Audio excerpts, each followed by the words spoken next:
The newly renovated Whitsell Auditorium in the Mark Rothko Pavilion recently opened at the Portland Art Museum as part of a large campus transformation. So what kind of programming can we expect? With me now are the two folks who get to decide just that, Amy Dawson and Joanna Sokolowski. Welcome, good morning. Good morning. Okay, so Amy, you run PAM's Center for an Untold Tomorrow. Tell us about that and what you'll be doing at the Whitsell. Sure, so we love being part of the Portland Art Museum, but we are the punk rock sister.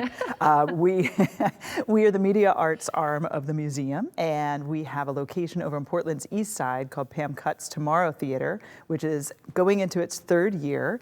And we love to support artists and filmmakers and creators who push the boundaries of what's possible. So we're so excited now to have our east side location with the Tomorrow Theater, as well as our west side location, which is inside the Portland Art Museum, and also a bigger space where there is a gallery there as well. And so new media arts when you're going to level 0 at the museum, and then we open the doors wide to the beautiful new Whitsell Auditorium. Okay, very cool. And the current film series is called Maximalist Dreamscapes. Joanna, do you want to tell us about that?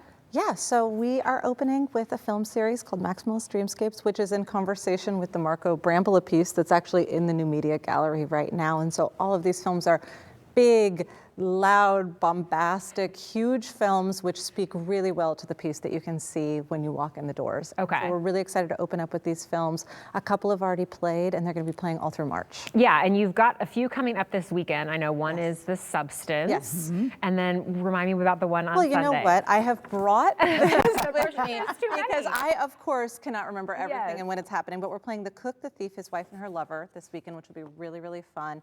And then we have all different types of films playing all throughout the next couple months. What do all those films have in common? Well, they're all maximalist films. They all have some kind of dreamscape, but they also all kind of speak to imagining a new reality. And so we're playing the Czech film Daisies. We have Mad Max Fury Road, Brazil, Holy Mountain. And some of these films are actually guest programmed by some special folks who helped us out. And so we have Carrie Brownstein. She guest programmed Amadeus for us. Lance Bangs guest programmed Mad Max Fury Road.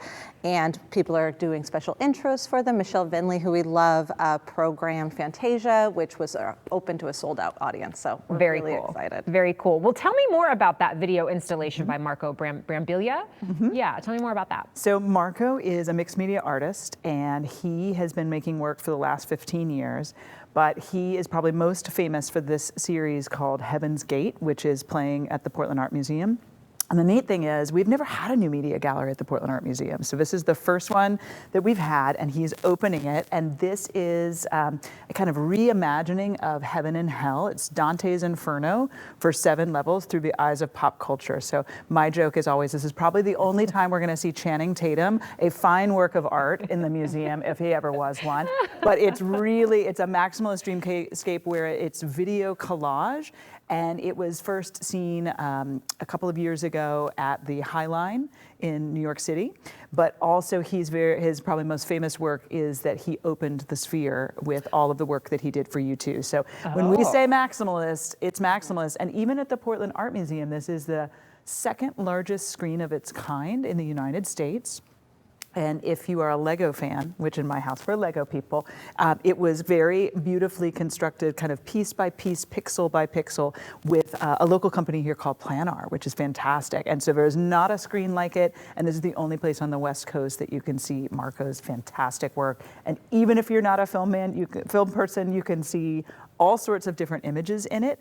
And the neat thing that we found out is when people find us on level 0, they stay for 10, 20, 30 minutes watching it because there's so much to see. Well, you know, you're describing the part that's outside the Whitsell Auditorium. This is all the stuff you get to see before you even go inside to watch the movie. There's no place like it. That's so cool. And we were just showing, you know, the inside of the theater. It's been newly renovated, and I understand those seats are very comfortable. If you've ever been to the Reeser, they're those nice big roomy seats like out there. So good stuff.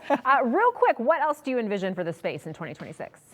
Oh my gosh, we have a lot coming up. This is the only film series we currently have announced, but we have another one being released at the end of March, and then another series that's going to be in conversation with the upcoming David Hockney piece at the museum. And so we're really excited. There's going to be lots of films, lots more guest programmers, and yeah, we're just really excited to welcome folks back into, like you said, new seats, new carpet, new screen. The space is really beautiful. Yes, it does sound like there's going to be so many cool things in the Whitsell itself, but then, you know, the whole newly renovated museum is going to be great to look at. It's a party, friend. Yes. Come on by. Yes. Well, and to see the full schedule of all the movies playing and get your advance tickets, just head to portlandartmuseum.org. Thank you both for coming. Can't wait to see something over there. Thank you. Awesome. Thank you.